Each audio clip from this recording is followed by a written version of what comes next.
என்னோட கேள்வி என்னன்னா, அ நபிமார்கள்லாம் அதிகமா மத்திய கிழக்கு பகுதியில தான் நான் வந்ததா குரான்ல இருக்குது. அதாவது மிடில் ஈஸ்ட்டுல எந்த நபி இருந்தாலும் மிடில் ஈஸ்ட்டு, இஸ்ரேலு அந்த பக்கம் வந்த மாரி தான் வருது குரான்ல. இப்போ இன்னொரு வசனம் எப்படி குரான்ல வருதுன்னா, ஒவ்வொரு சமுதாயத்துக்கும் நாம் நபிய அனுப்பணும் அப்படின்னு சொல்றான். அப்போ இந்தியால ஒரு நபியும் வந்த மாதிரி எதுவும் இல்லையே! எந்த குறிப்பும் குரான்ல இல்ல. இதற்கான காரணம் என்ன? கொஞ்சம் விளக்குங்க. இந்த ஒரு சகோதரர் ஒரு கேள்வி கேட்டிருக்கிறாரு. இவர் பேரு ஊர் சொல்லவில்லை, கேள்வி மாத்திரம் அனுப்பியிருக்கிறாரு. இவர் என்ன கேட்கிறார் என்று கேட்டால், நபிமார்கள் திருக்குறான்ல 25 நபிமார்களை பற்றி பெயரோடு சொல்லப்பட்டிருக்கிறது.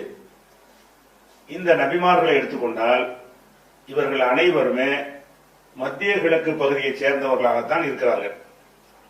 மத்திய பகுதினா அந்த வளைகுடா அரபு நாடுகள், இஸ்ரேல், பாலஸ்தீன், ஈஜிப்து இந்த மாதிரி பகுதியைச் சேர்ந்தவர்களாகத்தான் இருக்கிறார்கள். உலகம் முழுவதும் பல மக்கள் வாழ்கிறார்கள். அந்த மக்களுக்கு நேர்வழி காட்டுவதற்கு நபிமார்கள் வந்திருப்பாங்களே, அதை பற்றி ஏன் குரான் குறிப்பிடவில்லை?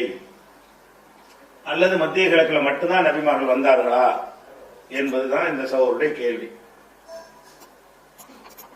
திருக்குறான்ல சொல்லப்பட்ட பேர் குறிப்பிட்ட நபிமார்கள் எல்லாம் இந்த சகோதரர் சொல்ற மாதிரி மத்திய கிழக்கை சேர்ந்தவர்களாகத்தான் இருக்கிறார்கள்.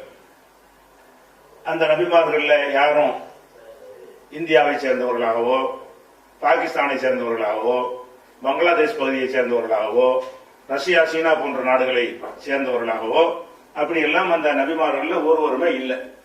இப்ராஹிம் நபி, மூசா நபி, ஈசா நபி எல்லாரையுமே எடுத்துக்கொண்டீர்களே, அந்த அரபு நாடு அதை சுற்றி உள்ள அந்த பகுதியில் தான் வந்திருக்கிறார்கள் என்பது தெரிகிறது.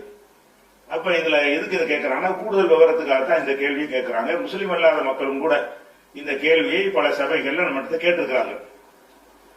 இதுல இந்த நபிமார்கள் 25 நபிமார்களை பற்றி சொல்லப்பட்டிருக்கும் பொழுது அவங்க எல்லோருமே மத்திய கிழக்கில் உள்ளவர்களா இருப்பதற்கு என்ன காரணம் என்பதற்கு போவதற்கு முன்னாடி, நபிமார்கள் மத்திய கிழக்கு மட்டும்தான் உரியவர்களா? இல்ல.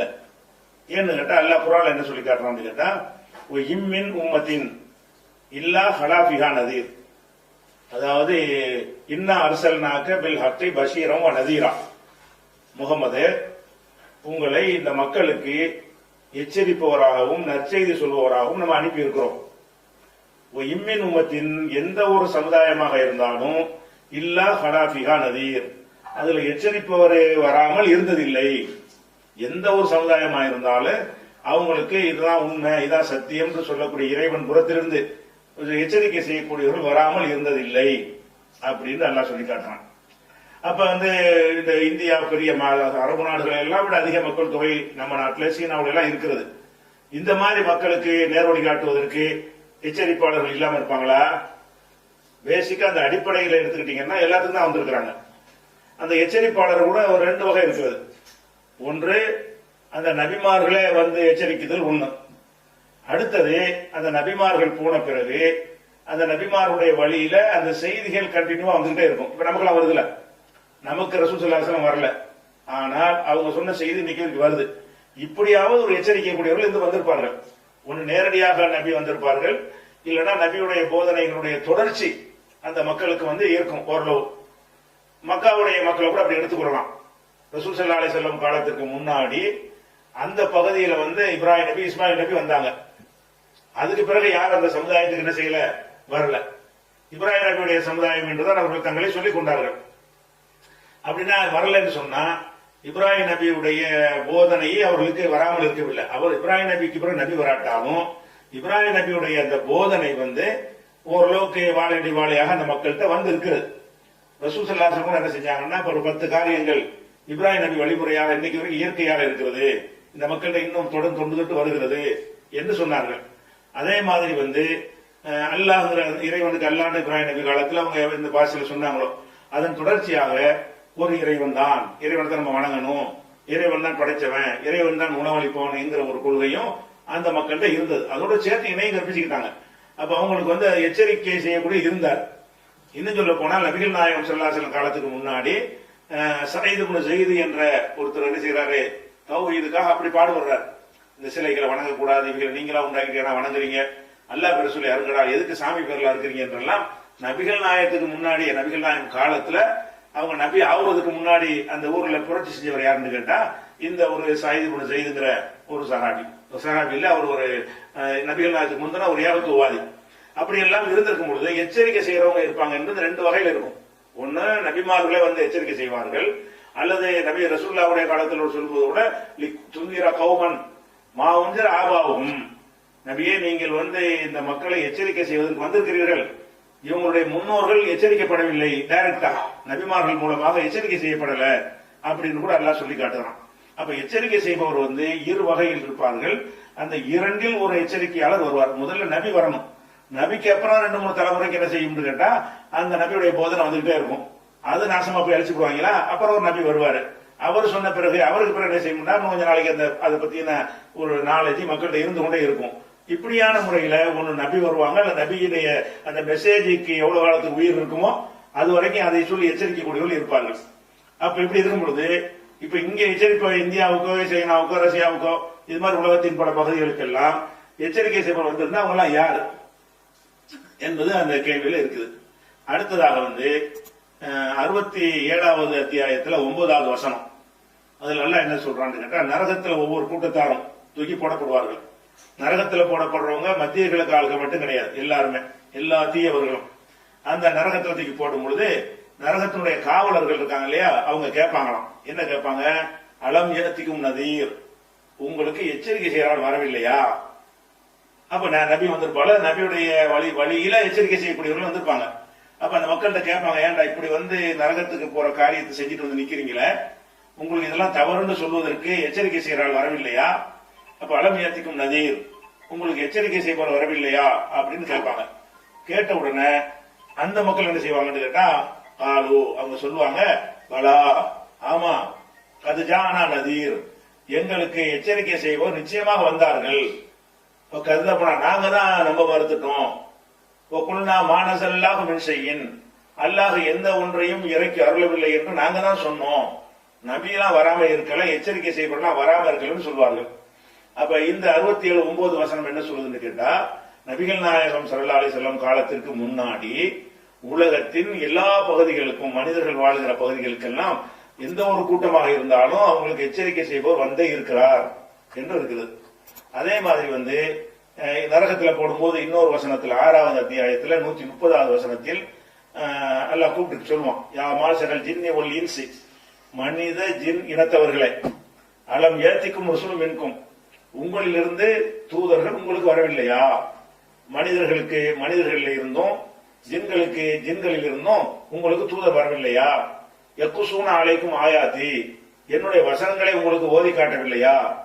யுன்திருனக்கும் லிகா யௌமிக்கும் ஹாதா, இந்த நாளை நீங்கள் சந்திக்க வேண்டி இருக்கும் என்பதை உங்களுக்கு எச்சரிக்கை செய்யவில்லையா என்று அல்லாஹ் கேட்பான். அவங்க என்ன சொல்லுவாங்க, எல்லாரும் கோரஸா பதில் சொல்வார்கள். காலு, அனைவரும் சொல்வார்கள், ஷஹீதுனா அலா அன்ஃபுஸினா, எங்களுக்கு எதிராக நாங்களே சாட்சி சொல்லிக் கொள்கிறோம், வந்தார்கள், வசனங்களை ஓதி காட்டினார்கள், இப்படி ஒரு நாள் இருக்கிறது என்பதை பற்றி எங்களுக்கு அறிவுரை சொன்னார்கள் என்று அவங்க ஒத்துக்கொள்வார்கள். அப்போ கர்ரத்துஹுல் ஹயாத்து துன்யா, இந்த உலக வாழ்க்கை உங்களை ஏமாத்திருச்சு, வந்தாங்க, இந்த உலகத்தினுடைய கவர்ச்சியில மயங்கி அந்த இறை தூதர்களை அவங்க நம்ப மறுத்து விட்டார்கள் என்பதை இந்த 6வது அத்தியாயம் 130வது வசனத்தில் எல்லாம் சொல்லி காட்டுகிறான். அப்ப இந்த பொதுவா அடிப்படை வழங்கிக் கொள்ளணும். இறை தூதர்கள் வந்து குறிப்பிட்ட ஒரு மொழியை, ஹிப்ரு மொழி, அரமாயிக் மொழி, அரபி மொழி, இந்த மாதிரியான ஒரு சுரியானி மொழி, இந்த மாதிரியான மொழிகளுக்கு தான் இறை தூதர் வந்தார்கள் கிடையாது. எல்லா மக்களுக்கும் அல்ல இறை தூதர் அனுப்பியிருக்கிறான். இப்ப தமிழ்நாட்டில் வந்தா ஒரு நபி வந்திருக்கணும்ல, ஒரு நபி இல்ல, பல நபி, என பெரிய மக்கள் தொகை கொண்ட ஒரு மொழி தமிழ் என்பது. அந்த மொழிக்கு வந்து தமிழ் பேசக்கூடிய இறை தூதர் நிச்சயமா வந்திருப்பாரு, யார் நமக்கு தெரியாது, வந்திருப்பார்கள். அப்ப மா அரசல்னா ரசூலின் இல்லா பிலிசானி கௌமிகி, எந்த ஒரு சமுதாயத்துக்கும் அந்த சமுதாயம் பேசுகிற பாஷையிலேயே நம்ம தூதரை அனுப்பி இருக்கிறோம் அப்படின்னு அல்லாஹ் சொல்ற. நபி அனுப்புற விஷயத்தை அல்லாஹ் சொல்றான். அந்த நபி இறை தூதர் வந்து எப்படி இருப்பார் என்று கேட்டால், அந்தந்த பகுதியில என்ன மொழியை அந்த மக்கள் தாய்மொழியாக கொண்டு பேசுகிறார்களோ, பிரித்து கொள்கிறார்களோ, அந்த மொழியை சேர்ந்தவரை தான் தூதராக தேர்ந்தெடுத்து அல்லாஹ் வந்து அனுப்புவான் அப்படிங்கிறதும் இதுல வழங்குகிறது. அப்ப இறை தூதர்கள் வந்து முதல்ல நம்ம நம்ப வேண்டிய விஷயம் என்னன்னு கேட்டா, இறை தூதர்கள் மத்திய கிழக்குக்கு மட்டும் உள்ளவர்கள் இல்லை, உலகம் முழுவதற்கும் உள்ளவர்கள் இறை தூதர்கள் எல்லா பக்கத்துக்கும் அனுப்பப்பட்டார்கள். குர்ஆன்ல அல்லாஹ் என்ன சொல்றான்னா, அந்த 25 நபிமார்களை சொல்லிவிட்டு, அப்ப ருசுலன் கசஸ்னாஹும் அலைக்க, இந்த சில தூதர்களை பற்றி தான் நமக்கு சொல்லி இருக்கிறோம். ஒரு ருசுலன் லம் நக்சுசும் அலைக்க, வேற பல தூதர்கள் இருக்கிறாங்க, அவங்கள பற்றி நமக்கு நம்ம சொல்லவில்லை அப்படின்னு சொன்னாங்க. அவங்க தான் நபிங்கிறது கிடையாது. இந்த 25 பேர் சொல்லப்பட்டிருக்கிற அவங்க தான் அல்லாஹ்வுடைய இறை தூதர்கள், அவங்க மட்டும்தான் இறை தூதர்கள் என்பது கிடையாது. அதனால அல்லாஹ் என்ன செய்யறான்னா, முகமதே உமக்கு நம்ம சொன்ன தூதர்களும் இருக்கிறார்கள், உமக்கு அவர்களை பற்றி நம்ம அறிவிக்கவில்லை, அப்படியான தூதர்களும் இருக்கிறார்கள் என்றும் கூட குர்ஆன்ல அல்லாஹ் சொல்லி காட்டுகிறான். அப்ப அடிப்படை விஷயத்தை நம்ம எப்படி புரிஞ்சு கொள்ளணும்னு கேட்டா, சில நபிமார்கள் மத்திய கிழக்குல வந்தார்கள் என்பதை வைத்துக் கொண்டு அவங்க மட்டும்தான் இறை தூதர் என்று நம்ம நினைக்க கூடாது. அவங்க அல்லாத உலகத்தின் பல பகுதிகளுக்கும் அவர்கள் அனுப்பப்பட்டார்கள். இப்ப அப்படி அனுப்பப்பட்டு இருந்தா அதுல ஒரு 4 பேர் 5 பேர் சொல்ல வேண்டியதானே? ஒரு 25 பேர் சொல்லும் பொழுது அதுல ஒரு 20 பேரை போட்டு வேற வேற பகுதியில ஒரு 5 பேரை போட்டு சொல்லலாமே அப்படிங்கிறது ஒரு கேள்வி. அந்த அந்த ஒரு சந்தேகம் மனசுல இருக்குது. அதுக்கு முக்கிய காரணம் என்னன்னு கேட்டா, இந்த இஸ்ரவேல் சமுதாயம் அந்த மத்திய கிழக்கு சமுதாயத்தை பொறுத்த வரைக்கும் அவங்களுக்கு ஒரு வழிமுறை இருந்தது. என்ன வழிமுறை என்றால், அவங்க தொன்று தொற்று தங்களுக்கு வழிகாட்ட வந்தவர்களுடைய வரலாறை அவங்க தொடர்ச்சியாக பதிவு செய்து வைத்திருப்பார்கள். பதிவு செய்து வைத்து, உதாரணமா இப்ராஹிம் ஆதம் வருதா, ஆதம்னா யாரு என்று அவங்க வேத புத்தகம் வச்சிருப்பாங்க, அதுல புக்ல பதிவு பண்ணிக்கிடுவாங்க. அதுக்கப்புறம் நூஹுண்டா நோவான்னு போட்டு அதை பதிவு பண்ணி வச்சிருப்பாங்க. இப்ராஹிம் இஸ்மாயில் இதெல்லாம் ஆபிரகாம் இஸ்ரவேல் என்று என்ன செய்வாங்க, அதெல்லாம் பதிவு பண்ணி வைத்து அந்த பெயர்களை அவர்கள் அறிந்தவர்களாக இருப்பார்கள். அப்படி அறிந்தவர்களாக இருக்கும் பொழுது அந்த பேர் அவங்க சொல்லும் பொழுது இதைத்தான் சொல்றாங்க என்று அவங்களுக்கு விளங்கும்.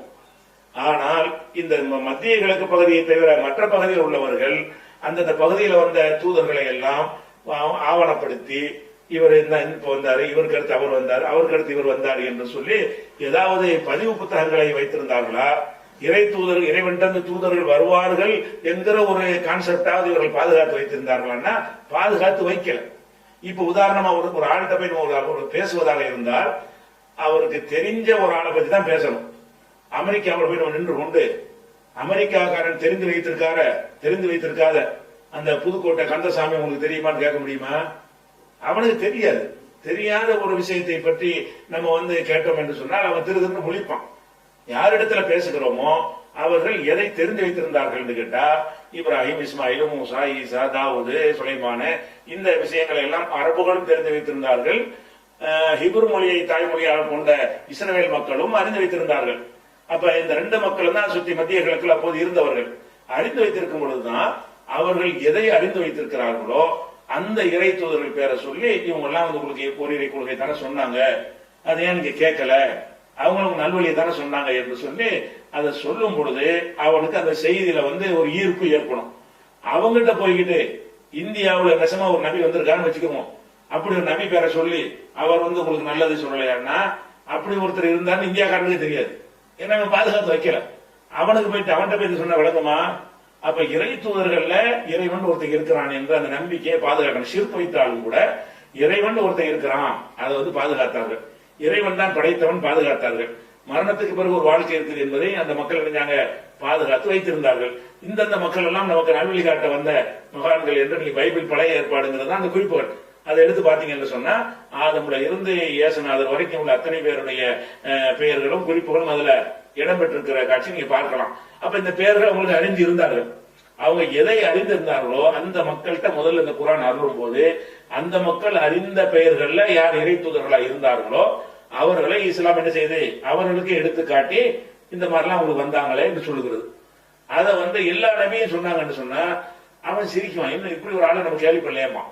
இப்ராஹிம் தான் கேள்விப்பட்டிருக்கிறான், இஸ்மாயில்னா கேள்விப்பட்டிருக்கிறான், மூசா ஈசான்னா அவன் கேள்விப்பட்டிருக்கிறான். கேள்விப்படாத ஒரு ரஷ்யாவில் வந்தாலும் அந்த அவன் வந்தாரு, சைனாவில் ஜிங்ஜான் ஒருத்தர் வந்தாருன்னு சொன்னா என்ன யாரு இங்க அப்படி ஒருத்தர் வரலன்னு அவன் நினைப்பான். அவனுக்கு புரியாது. அப்ப இவர்கள் உலகத்தில் உள்ள மற்ற பகுதி மக்கள் எல்லாம் இறை தூதர் வந்தார்கள்னா அதை மொத்தமா அவங்களே காலி பண்ணி கம்ப்ளீட்டா க்ளோஸ் பண்ணி விட்டுவாரு. அவங்க இறை தூதர்களுடைய அந்த பேசிக்கான ஒரு அடிப்படையை கூட பாதுகாத்து வைக்க மாட்டார்கள். இந்த மறுமை வாழ்க்கையை நம்ம நம்புறோமே அந்த மாதிரியான ஒரு நம்பிக்கை இன்னைக்கு உலகத்துல பல மதங்கள்லாம் இருக்குதா? இல்ல. அவங்க வேற மாதிரி 7 பிறவி 7 உலகம் இது வேற ஒரு விஷயமாக வைத்திருக்கிறார்களே தவிர இறை தூதர்கள் கொண்டு வந்த விஷயத்தை பாதுகாக்காததுனால இறை தூதர்களை பாதுகாக்கல. ஒருவேளை அவங்கள போய் கடவுளை ஆக்கி பிடிச்சிட்டாங்களா அல்லது வேற எதுவும் செஞ்சாங்களா நமக்கு தெரியல. தெரியாத காரணத்தினால நம்ம என்ன செய்யணும், அடிப்படையை நம்ம சரியா விளைக்கணும். எல்லா பக்கம் வந்தார்கள். எந்த பகுதி இந்த குர்ஆன் அருளப்படுகிறதோ முதலில் அந்த பகுதி மக்கள் யாரையெல்லாம் இறை தூதர்கள் நம்பி கொண்டிருந்தார்களோ தவறாக நம்பி இருப்பார்கள். அதுல யார் சரியான இறை தூதர்களோ அவர்கள் பெயரை சொல்லி இஸ்லாம் வந்து என்ன செய்ய குர்ஆன் அவர்களுக்கு அறிவுரை சொல்கிறது. அதனாலதான் மத்திய கிழக்கில் உள்ளவங்களை மட்டும் சொல்லி காட்டப்படுகிறது, பேர் சொல்லி. அவ்வளவுதான் நீங்க நினைக்க கூடாது தான் சிலரை இப்ப சொல்லி இருக்கிறோம். ஒரு சுலன் நம் நப்சுசும் அழைக்க உங்களுக்கு சொல்லாத பல தூதர்களும் இருக்கிறார்கள். அதை சொன்னால் அந்த அன்னைக்கு புரியாது, அவர்களுக்கு விளங்காது, அவர்களுக்கு ரொம்ப தூரமாக தெரியும், உலகத்துக்கும் விளங்காது. அந்த தூதர்கள் இறை தூதர் வந்திருப்பாங்க, அவங்களுடைய பேரை வந்து ஒரு 10 தூதர் தமிழ்நாட்டுக்கு வந்திருக்காங்கன்னு வைங்க. அந்த 10 தூதர்களுடைய பேரை சொன்னோம்னா இங்க உள்ளவர்கள் அந்த பேரை பாதுகாத்து வச்சிருக்கணும்ல. பாதுகாத்து வைக்காம இருந்தா இவங்கள்ட்ட வந்து 10 தூதர் பேரை சொன்னோம்னா என்னடா ஜோக் அடிக்கிற அப்படிம்பாங்க. ஏன்னா இவங்க அதை பாதுகாத்து வைக்கல. அப்ப பாதுகாத்து வைத்த சமுதாயம் எடுத்துக்கிட்டீங்கன்னா அந்த யூதர்கள்ட்ட அந்த ஒரு பழக்கம் இருந்தது. அதை ஒட்டி அரபியர்கள்ட்ட என்ன செய்வாங்க, எல்லாத்தையுமே பாதுகாத்து வைத்திருப்பார்கள். அதுல இந்த பெயர்களை பாதுகாக்கிற விஷயத்துல அவர்கள் வந்து உலகத்திலே ஒரு முன்னுதாரணமாக இருந்த ஒரு சமுதாயம். இப்ப உதாரணம் ஒருத்தருக்கு நம்மளை எடுத்துக்கொண்டோமே, ஆனால் நம்முடைய தகப்பன் பேரை நம்ம சொல்லுவோம், பாட்டன் பேர் என்னன்னு கேட்டா ஒரு முக்காவாசி பேர் சொல்லிடுவாங்க. கொள்ளு பாட்டன் பேரை கேட்டோம்னா ஒரு முக்காவாசி பேர் சொல்ல மாட்டாங்க. அவருடைய பாட்டன் யாருன்னு கேட்டா 99 பேர் சொல்ல மாட்டாங்க. அவருக்கு பாட்டன் யாருன்னு கேட்டா ஒருத்தருக்கும் தெரியாது. நம்ம நிலைமை அப்படி. அவன் என்ன செய்வான் தெரியுமா, அரபியர்கள்னா பேரை சொல்லும் போத இன்னாருடைய மகனுடைய இன்னாருடைய மகனா 10 சொல்லுவாங்க, 20 சொல்லுவாங்க. அப்ப நான் யாருங்கிறத வந்து அங்க இருந்து எங்க வரைக்கும் போயிருவாங்க, இப்ராஹிம் வரைக்கும் போயிருவாங்க.